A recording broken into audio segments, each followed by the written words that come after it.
Hello everyone, हम BEd first year का second year का पेपर 12 कर रहे हैं, गाइडेंस एंड काउंसलिंग, जिसकी यूनिट 2 हमने स्टार्ट कर रखी है। टॉपिक हमारा जो चल रहा है वो है थ्योरेटिकल बेस ऑफ काउंसलिंग, कि किसी को यदि हमें परामर्श देना है तो उसके लिए कौन कौन सी थ्योरीज, किन किन सिद्धांतों को हमें फॉलो करते हुए उसे काउंसलिंग जो है वो देनी है। परामर्श के बिहाफ पर किसी भी एक व्यक्ति की जो हम ये कहें कि उसकी समस्याएं होती हैं उनको सॉल्व किया जाता है। तो उन समस्याओं को सॉल्व करने से पहले उनका आधार क्या है, बेस क्या है, इस चीज को समझना जानना जो है वो बहुत जरूरी है।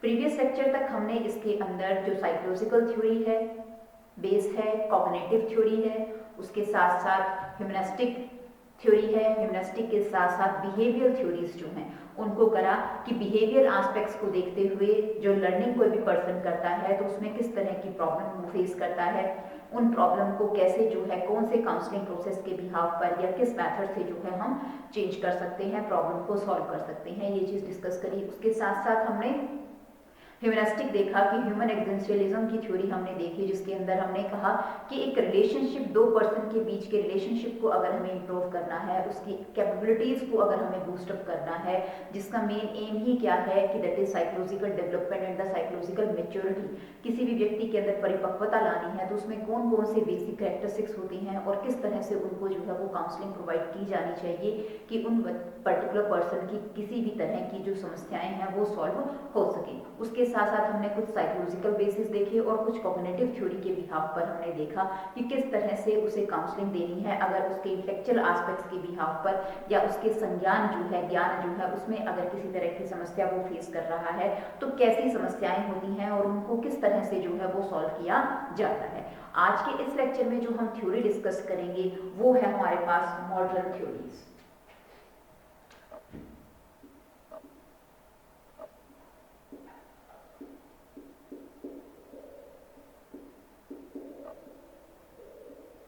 मॉडर्न थ्योरीज को हम डिस्कस करेंगे क्योंकि देखिए अभी तक हमने साइकोलॉजिकल एस्पेक्ट देखा, बिहेवियरल एस्पेक्ट्स देखा, कॉग्निटिव एस्पेक्ट देखा, लेकिन इसके साथ साथ कुछ व्यू पॉइंट्स ऐसे भी हैं जो कि मॉडर्न हैं, जिनके बिहाफ पर जो हैं वो अलग अलग कॉन्फ्लिक्ट्स जो हैं वो पर्टिकुलर पर्सन में डेवलप होते हैं। या मैं ये कहूँ कि आज के टाइम में लोगों के अंदर कोई भी प्रॉब्लम या किसी तरह के भी माइंड के अंदर कोई भी व्यक्ति डिसऑर्डरनेस दिखाता है या उसका पर्सनालिटी डिप्रेशन वो दिखा रहा है तो वो किन पॉइंट ऑफ व्यू से, कौन कौन से व्यू पॉइंट्स हैं जिसके बिहाफ पर उनके अंदर जो है वो कोई भी कॉन्फ्लिक्ट्स डेवलप हो सकते हैं या वो अपनी लाइफ में प्रॉब्लम्स को जो है वो फेस करते हैं। तो सबसे पहले इसके अंदर आता है इंटरपर्सनल व्यू पॉइंट।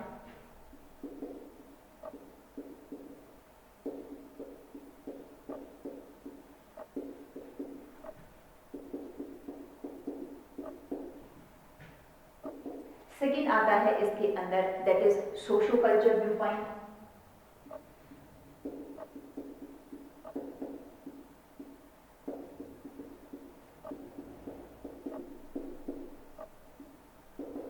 थर्ड आता है इसके अंदर हमारा दैट इज सोशलाइजेशन।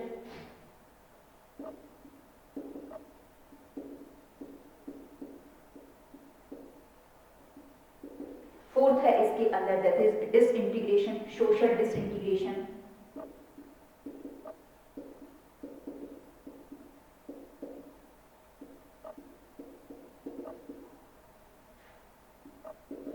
फिफ्थ आता है हमारा इसके अंदर सोशल लो स्टैंडर्ड।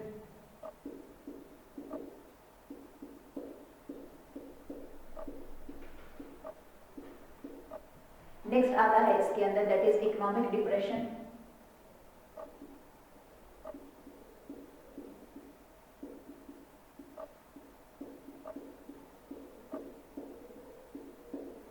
और लास्ट सेवेंथ आता है इसके अंदर कल्चरल व्यू पॉइंट। ये क्या है? These are the modern concepts या मॉडर्न बेसिस हैं किसी भी पर्टिकुलर पर्सन में जो उसकी लाइफ में प्रॉब्लम्स जो है वो आ सकती हैं। वो प्रॉब्लम्स जो हैं उसके इंट्रापर्सनल, अंतर व्यक्तिगत जो हम कहें उसकी पर्सनालिटी है उसके बिहाव पर आते हैं। इसी तरह से सोशो कल्चर्स जो हैं, सामाजिक सांस्कृतिक जो उसका एस्पेक्ट है उसके बिहाफ पर वो फेस करता है। सोशलाइजेशन, एक व्यक्ति का जब समाजीकरण हो रहा है, उसकी हम कहें कि जो सोशल वैल्यूज हैं वो डेवलप हो रही हैं तो उस समय उसको जो है वो मेंटल डिसऑर्डर्स दिखाता जाता है, सोशल डिसइंटीग्रेशन, उसका दूसरों के साथ जो कम्युनिकेशन होता है उसमें किस तरह की प्रॉब्लम्स आती हैं या उनको किस तरह से काउंसलिंग दी जानी चाहिए, सोशल लो स्टैंडर्ड्स, जो हम कहें सोसाइटी हमारी अलग अलग लेवल्स के बिहाफ पर डिवाइड होती है तो उसमें किस तरह की प्रॉब्लम आती है, इकोनॉमिक डिप्रिवेशन, इकोनॉमिकली हम देखते हैं कि पूरी सोसाइटी के अंदर सभी पर्सन सेम नहीं होते, एक लेवल के ऊपर किसी की इकोनॉमिकल कंडीशंस कुछ है, फर्दर जो है वो कुछ हो जाती हैं, फिर दोबारा चेंज हो जाती हैं, और उसके साथ साथ नेक्स्ट है इसके अंदर कल्चरल व्यू पॉइंट की, कल्चरल व्यू पॉइंट के बिहाफ पर किस तरह की प्रॉब्लम जो है वो फेस करता है। तो हम वन बाय वन इनको डिस्कस करते हैं। सबसे पहले हम लेके चलते हैं इसके अंदर interpersonal view point.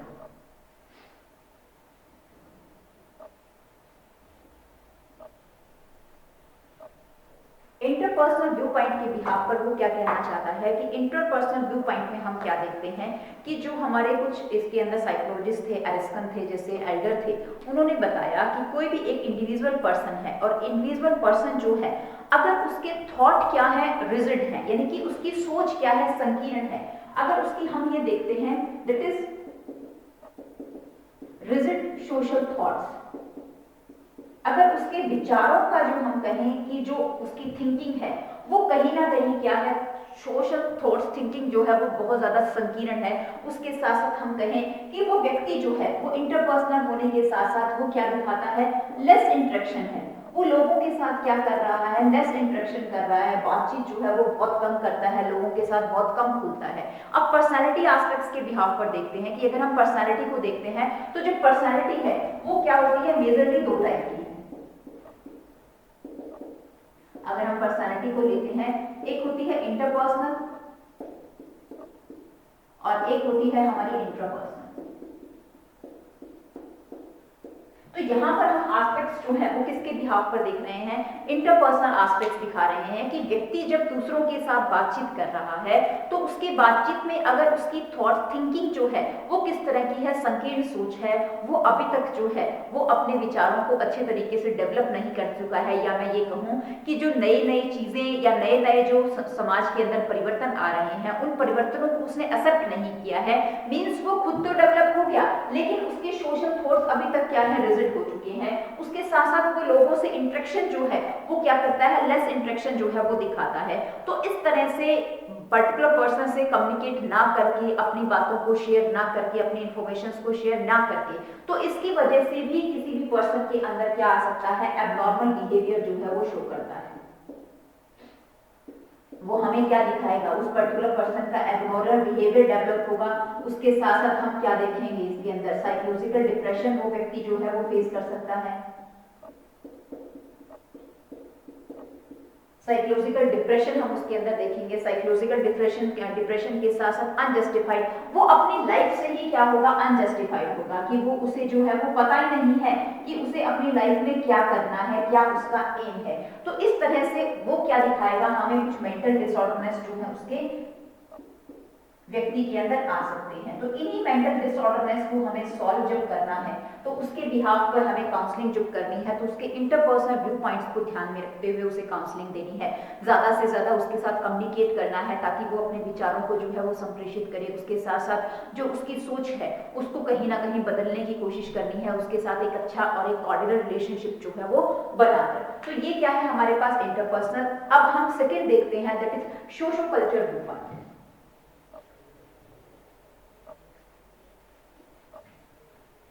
Modern theories के अंदर कोई एक एस्पेक्ट को लेकर बात नहीं होती, यहाँ पर अलग अलग फैक्टर्स हैं जो कि एक पर्टिकुलर पर्सन से सामाजिक रूप से और उसके हम ये कहें कि साइकोलॉजिकल रूप से उससे क्या होते हैं, संबंधित होते हैं। इंटरपर्सनल देखा, नेक्स्ट आता है सेकंड हमारे पास सोशो कल्चर व्यू पॉइंट।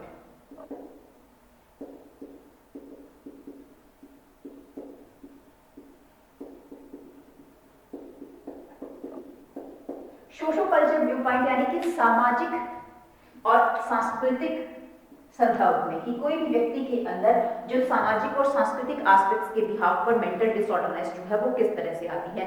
इसके अंदर जो है हमें कहें सबसे पहले मार्गेट जो थे उन्होंने इस चीज के बारे में बताया और उसने कहा कि एक पर्सन जो है अपने बिहेवियर को जब वो चेंज नहीं कर पाता अकॉर्डिंग टू द सिचुएशन, जब बिहेवियर वो चेंज नहीं कर पाता तो उसके अंदर मेंटल डिसऑर्डरनेस जो है वो आ सकती है। उसके साथ साथ हम ये देखें कि वो क्या दिखाएगा, सोशो कल्चरल व्यू पॉइंट के बिहाव पर उसके अंदर फ्रस्ट्रेशन जो है वो डेवलप हो जाती है।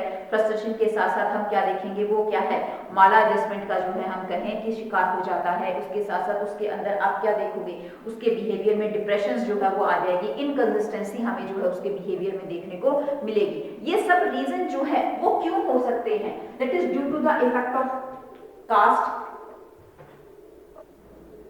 कास्ट की वजह से,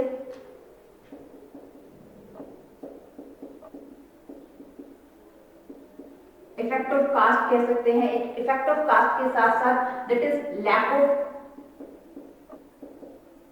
एजुकेशन, शिक्षा की उसको क्या है कोई ना कोई कमी हो सकती है, इसकी वजह से ये चीज आ सकती है।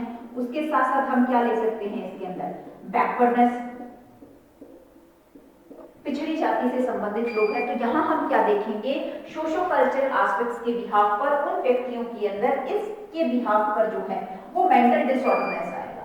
जब वो मेंटल डिसऑर्डरनेस उन व्यक्तियों के अंदर आएगा तो उसकी वजह से उनके अंदर हमें जो है वो फ्रस्ट्रेशन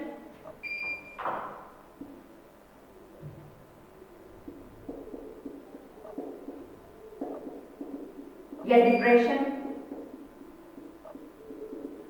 और उसके साथ साथ हम ये कहें एबनॉर्मल जो व्यक्ति है वो अपना बिहेवियर जो है वो शो करेगा। वो बच्चा भी हो सकता है, कोई भी पर्सन जो है वो हो सकते हैं। यानी कि ये कुछ सोशल कल्चरल व्यू पॉइंट है जिसके बिहाव पर पर्सन जो है हमें क्या दिखा रहा है, एबनॉर्मल बिहेवियर दिखा रहा है। तो इसके बिहाव पे हम ये कहें कि उसको जब काउंसलिंग देनी है तो काउंसलिंग के बिहाव पे उसे ये चीज समझानी है या उसको गाइडलाइन देनी है कि उसकी थिंकिंग क्या होनी चाहिए, पॉजिटिव होनी चाहिए। जो उसकी सोच डेवलप हो चुकी है कि ये बड़ा है, ये छोटा है, ये कास्ट के बिहाव पे अलग है, रिलीजियस एस्पेक्ट्स के बिहाव पर जो है वो अलग है, तो उस सोच को हमें क्या करना है, चेंज करना है। उसके नजरिए को, उसकी थिंकिंग को जो है हमें मोल्ड करना है, उसके एटीट्यूड को क्या बनाना है, पॉजिटिव इंटरेक्शन देना है, पॉजिटिव एटीट्यूड के ऊपर जो है उसे मोल्ड करना है। नेक्स्ट आता है इसके अंदर सोशलाइजेशन।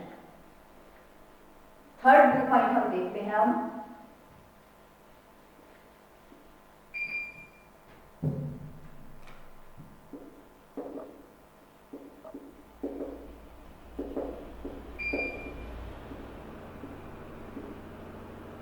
सोशलाइजेशन। सोशलाइजेशन का मतलब क्या होता है, हम कहें समाजीकरण। जो समाजीकरण है उसकी वजह से हम कहें फॉल्टी ऑफ सोशलाइजेशन, जब किसी भी एक पर्टिकुलर पर्सन का अच्छे तरीके से समाजीकरण नहीं होता, उसके समाजीकरण में जो है वो किसी तरह का भी फॉल्ट है,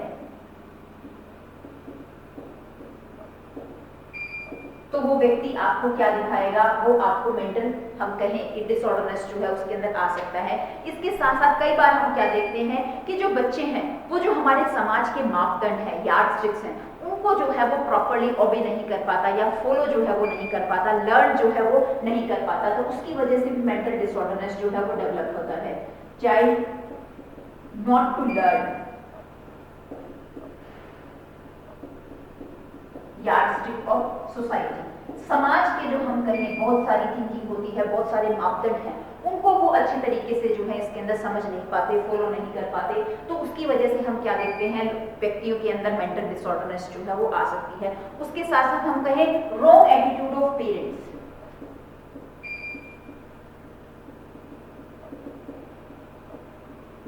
देखिए, जब एक समाज के निर्माण की बात आती है तो समाज का निर्माण कौन कर रहा है, व्यक्ति जो है वो समाज का निर्माण करते हैं। और सबसे पहला समाजीकरण एक व्यक्ति का कहां से होता है, पेरेंटल एस्पेक्ट से होता है। जो उसके पेरेंट्स हैं वो उसका पहला सोशलाइजेशन करते हैं, समाजीकरण करते हैं। तो यहाँ अगर हम ये देखते हैं कि उनका जो माता पिता है उन्हीं का नजरिया क्या है, रॉन्ग है, तो वो थिंकिंग जो है उसको कहीं ना कहीं कॉन्फ्लिक्ट से मेंटल डिसऑर्डरनेस आते हैं। किसके बिहाव पे, हम एग्जांपल ले लेते हैं इसके अंदर, दैट इज सेक्स डिस्क्रिमिनेशन। हम हमारे समाज में ये चीज जो है वो बहुत ज्यादा देखते हैं कि मेल और फीमेल के अंदर क्या किया जाता है, डिफरेंस किया जाता है। तो ये थिंकिंग, ये एटीट्यूड जो है वो कहां से डेवलप होगा, पेरेंट्स से जो है वो डेवलप हुआ। तो उसकी वजह से व्यक्ति के अंदर क्या आ जाता है, मेंटल डिसऑर्डरनेस जो है उसके अंदर डेवलप हो जाती है। इसके साथ साथ हम कहें behaviour of the family. old traditions of family. जो समाज के लोग हैं या हमारी जो सोसाइटी है, हमारी फैमिली जो है, हमें चलना किसके अकॉर्डिंग होता है, हमारी फैमिली के अकॉर्डिंग चलना होता है। तो वहाँ फैमिली के बिहाफ पर अगर उनकी जो है ट्रेडिशंस या जो किसी भी चीज को वो मान रहे हैं या फॉलो कर रहे हैं, वो चीज क्या है, वो अभी तक भी है, पुरानी पद्धति के अकॉर्डिंग चल रही है। तो यहाँ आप क्या देखोगे, बच्चा नई जनरेशन के बिहाफ पर डेवलप हुआ है, नई जनरेशन के बिहाफ पर उसे चीजें भी क्या चाहिए, नई टेक्नोलॉजीज के बिहाफ पे चाहिए। लेकिन अभी भी माँ बाप की जो सोच है या परिवार की जो सोच है वो कैसी है, अभी भी पुरानी पद्धति के ऊपर जो है वो काम कर रही है। तो यहाँ उन दोनों के बीच में क्या हो जाएगा, कॉन्फ्लिक्ट डेवलप हो जाता है। इस कॉन्फ्लिक्ट की वजह से हम क्या देखते हैं, लोगों के अंदर मेंटल डिसऑर्डरनेस आ सकता है, वो एब्नॉर्मल बिहेवियर जो है वो शो करना शुरू कर देते हैं। उनको जो है वो हम ये कहें कि डिप्रेशन के रीजन भी हो सकता है, एग्रेसिव बिहेवियर दिखाते हैं। एग्रेसिव बिहेवियर के साथ साथ हम क्या देखते हैं कि वो बहुत सारी नेगेटिव चीजें जो है अपनी लाइफ के अंदर करनी स्टार्ट कर देते हैं। तो ये क्या है, सोशलाइजेशन, की व्यक्ति का अच्छे तरीके से समाजीकरण होना जो है वो बहुत जरूरी है। और ये शुरुआत जो है वो कहाँ से होती है, हमारे परिवार से ही इसकी क्या होती है, शुरुआत होती है। नेक्स्ट आता है इसके अंदर सोशल डिसइंटीग्रेशन।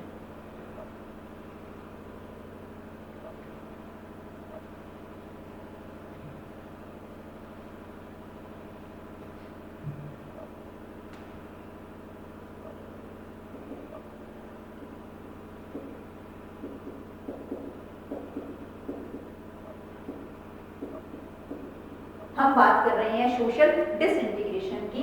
सोशल डिसइंटीग्रेशन में क्या है कि सामाजिक जो एकीकरण है वो जो है किसी भी व्यक्ति का प्रॉपर जो है वो नहीं हो पाता। सोशल इंटीग्रेशन, डिसइंटीग्रेशन में हम क्या देखते हैं कि व्यक्ति जो है जब बात कर रहे हैं तो उसके बिहाफ पर एनवायरमेंट ऑफ द सोसाइटी, कि समाज का जो है वो एनवायरमेंट कैसा है।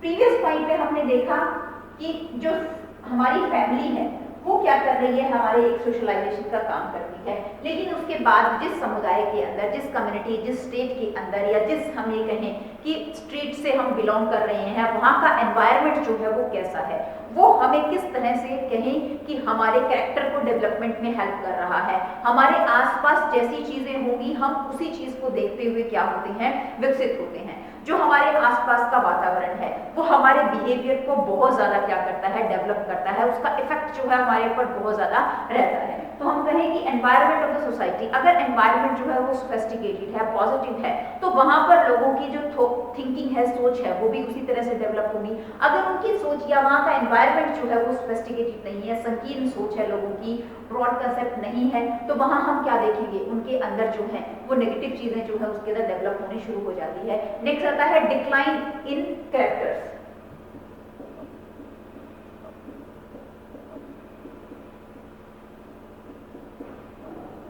जो एक व्यक्ति के चरित्र का निर्माण होता है, उस चरित्र के अंदर क्या आ जाते हैं, उसके अंदर जो है वो गिरावट आनी स्टार्ट हो जाती है। चरित्र के अंदर गिरावट आने का मतलब क्या होता है कि लोग जो हैं, हम कहें कि हमारा जो अनकॉन्शियस पार्ट है या अनकॉन्शियस माइंड है, वो कई बार हमारे ऊपर जो है वो हावी हो जाता है।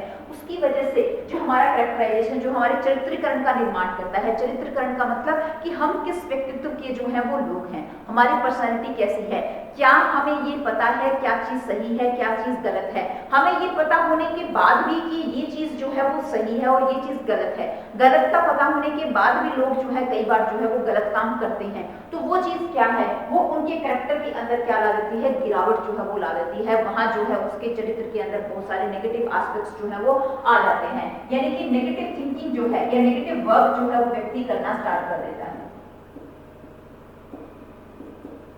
स्टार्ट डूइंग, इसके अंदर कुछ भी आ सकती है कि चोरी करना स्टार्ट कर दिया व्यक्ति ने, चोरी करने के साथ साथ उसने जो है कोई भी बाल अपराध जो है वो स्टार्ट कर दिया है। तो वहां आप क्या देखोगे, वो किस वजह से हो सकता है, वो सोशल डिसइंटीग्रेशन की वजह से आता है इसके अंदर। नेक्स्ट आता है बिहेवियर बिकम अनसोशल, उसके साथ साथ लोगों का जो या व्यक्ति का जो है बिहेवियर क्या हो जाता है, अनसोशल हो जाता है।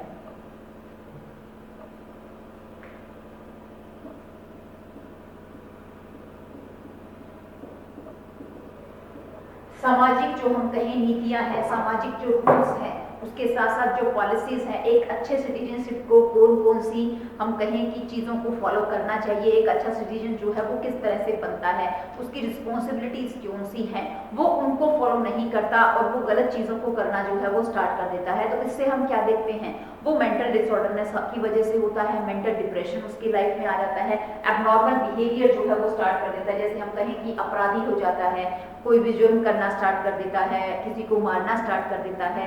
उसके साथ साथ ड्रग्स जो हैं, आजकल हम देखते हैं हमारे समाज के अंदर ड्रग्स जो है वो बहुत ज़्यादा फैल चुका है। उस ड्रग्स की वजह से एब्यूसिव ड्रग्स जो है वो लोगों ने लेनी स्टार्ट कर दी है, और वो चीज़ जो है वो एब्यूसिव ड्रग्स जो है वो हम ये कहें कि वो पर्सन जो है वो किसी दूसरे को नुकसान नहीं पहुंचा रहा है, लेकिन वो खुद को नुकसान पहुंचाता है। और उस एक्सेस ऑफ एब्यूसिव ड्रग्स से हम क्या देखते हैं कि डिप्रेशन भी आ जाता है, डिप्रेशन के साथ साथ साइकोलॉजिकल डिसऑर्डरनेस भी आता है, और एट लास्ट जब हम कहें एक व्यक्ति जो है वो बिल्कुल मृत्यु के कगार पर खड़ा हो जाता है। तो यहाँ ये चीज कब क्यों होती है, इनके मेन रीजन क्या होता है, सोशल डिसइंटीग्रेशन होता है, एनवायरनमेंट जो है वो इफेक्ट करता है, एनवायरनमेंट के साथ साथ उसके कैरेक्टर्स के अंदर ऐसी चीजें आ जाती हैं, उसका पीयर ग्रुप जो है हम ये कह सकते हैं ऐसा होगा जो कि उसे उस तरफ जो है वो लेके जा रहा है। तो यहाँ पर उस व्यक्ति को मोटिवेट करना, मोटिवेशन के साथ साथ उसे एक राइट पाथ के ओर जो है वो लेके चलना बहुत जरूरी है। नेक्स्ट आता है इसके अंदर सोशल लो स्टैंडर्ड।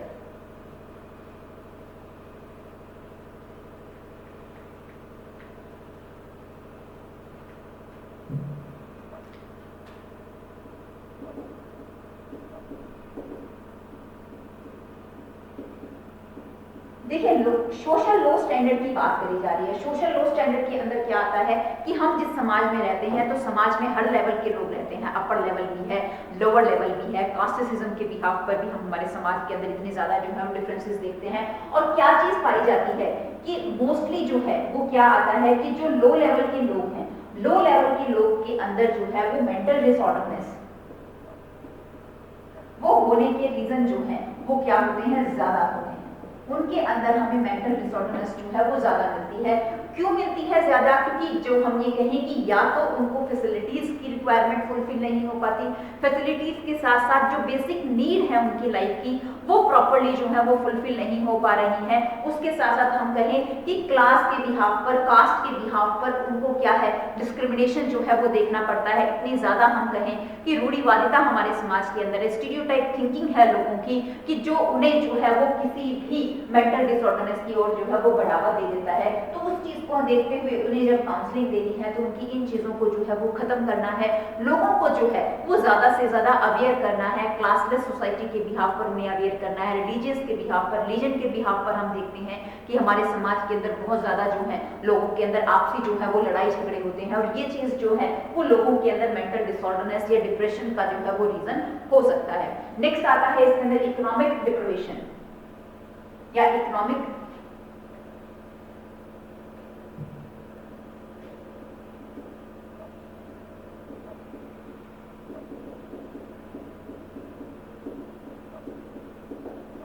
व्यक्ति अडल्ट होने के बाद, समाज में व्यक्ति जब अडल्ट हो जाता है, अडल्ट होने के बाद उसके ऊपर कुछ रिस्पॉन्सिबिलिटीज होती हैं, और उस रिस्पॉन्सिबिलिटी को फुलफिल करने के लिए हर व्यक्ति जो है वो इकोनॉमिकली क्या होना चाहता है, स्ट्रॉन्ग होना चाहता है। किसी भी रीजन से अगर व्यक्ति जो है वो इकोनॉमिकली स्ट्रॉन्ग नहीं है, कोई भी व्यक्ति अपनी बेसिक लाइफ की नीड जो है वो फुलफिल नहीं कर पाता, या उसके ऊपर जिन लोगों की रिस्पॉन्सिबिलिटी है वो उन रिस्पॉन्सिबिलिटी को अच्छे तरीके से अदा नहीं कर पाता, तो हम क्या देखते हैं, लोगों के अंदर जो है वो डिसऑर्डरनेस जो है वो डेवलप हो जाती है। That is due to economic difficulties.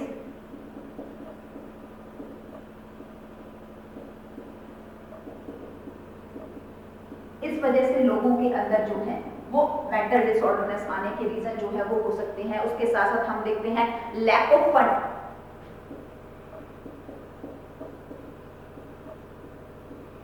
Economically strong नहीं है, पावर नहीं है, पॉवर्टी लेवल जो है वो बहुत ज्यादा है, किसी भी रीजन से कोई भी व्यक्ति जो है वो लॉस ऑफ जॉब, अपनी जॉब को जो है वो क्या देता है, खो देता है किसी भी रीजन से। तो हम ये देखें कि अगर व्यक्ति जो है वो अपनी जॉब किसी भी रीजन से खो रहा है, उसके पीछे कोई भी रीजन हो सकता है, और उसे दोबारा से कोई नई नौकरी जो है वो नहीं मिल पाती, तो वो कई बार हम कहें कि नेगेटिव चीजें करनी स्टार्ट कर देता है, और नेगेटिव चीजें करने के साथ साथ वो अपनी हेल्थ को भी इफेक्ट कर देता है, और दूसरे पर्सन को भी इफेक्ट जो है वो करना स्टार्ट कर देता है। नेक्स्ट आता है that is closure of business.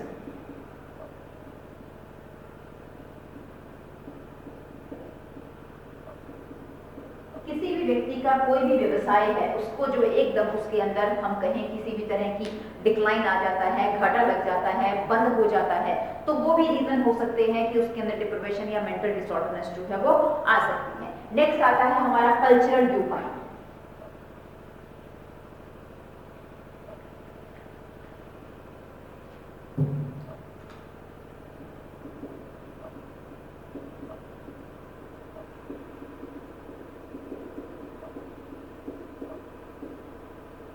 Cultural view point की जब हम बात करते हैं, कल्चरल व्यू पॉइंट में हम क्या देखते हैं कि देखिए समाज के अंदर चेंजेस आ रही हैं, साइंटिफिक टेक्नोलॉजीज या साइंस ने इतनी ज़्यादा इन्वेंशंस कर ली है कि हमारे पास जो है वो नई नई तकनीकी हैं किसी भी चीज़ को करने की। तो यहाँ अगर हम ये देखते हैं कि जहाँ नई तकनीकी आई हैं तो उन तकनीकों ने कहीं ना कहीं जहाँ एक पॉजिटिव इफेक्ट छोड़ा है वहीं उन्होंने नेगेटिव इफेक्ट भी जो है वो छोड़ा है। That is effect of modern scientific discoveries.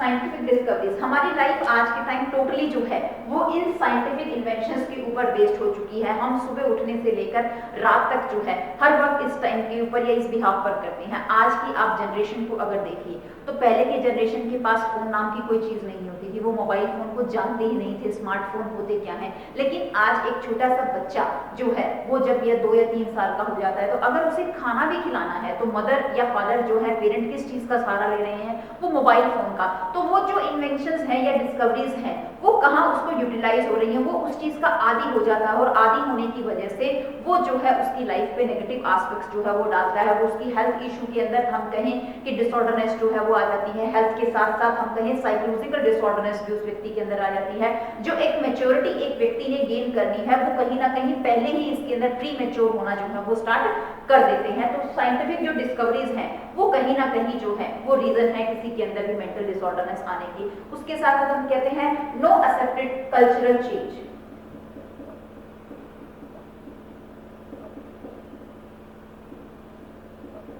समाज में बहुत सारे लोग जो हैं अभी तक ऐसे हैं कि जो हमारी संस्कृति या किसी भी चीज के अंदर जो चेंजेस आ रहे हैं उन चेंजेस को एक्सेप्ट नहीं कर पाते, उनको फॉलो नहीं कर पाते। तो वो कहीं ना कहीं अपने आप को दूसरों से क्या है बैक समझना या दूसरों से छोटा हीन समझना जो है वो शुरू कर देते हैं। तो वो चीज जो है उनके अंदर पर्सनालिटी डिप्रेशन या हम कहें पर्सनालिटी डिक्लाइन का रीजन जो है वो हो सकता है। नेक्स्ट आता है इसके अंदर जनरेशन गैप।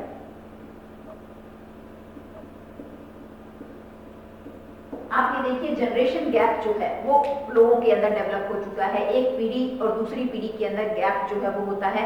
उस गैप की वजह से लोगों की थिंकिंग जो है वो एक दूसरे से तालमेल नहीं बैठता। पेरेंट और हम ये कहें मदर और जो उनके बच्चे हैं उन्हीं के बीच में थिंकिंग जो है वो कई बार डेवलप नहीं हो पाती। फादर और बच्चों के बीच में थिंकिंग जो है वो डेवलप नहीं हो पाती जनरेशन गैप की वजह से। वो जनरेशन गैप जो है वो फुलफिल करना बहुत जरूरी है। फ्रेंडली एनवायरनमेंट जो है वो दिखाना बहुत जरूरी है ताकि बच्चे जो है वो क्या हो सके, किसी भी डिप्रेशन का शिकार जो है वो ना हो, किसी के अंदर कोई भी कॉन्फ्लिक्ट जो है वो डेवलप ना हो। तो ये हमारे पास क्या थे, कुछ मॉडर्न थॉट्स थे, मॉडर्न थ्योरीज थी जिसके बिहाफ पर लोगों के अंदर मेंटल डिसऑर्डरनेस आता है, कॉन्फ्लिक्ट्स आते हैं या वो किसी भी प्रॉब्लम को क्या है फेस करते हैं। तो जब इन प्रॉब्लम्स को वो फेस कर रहे हैं तो इन पॉइंट्स को ध्यान में रखते हुए उन्हें क्या है काउंसलिंग दी जानी चाहिए, उनकी प्रॉब्लम्स को सॉल्व जो है वो किया जाना चाहिए। तो हमारी मॉडर्न थ्योरी का टॉपिक यही कंप्लीट हो गया है। नेक्स्ट टॉपिक हम नेक्स्ट लेक्चर के अंदर डिस्कस करें।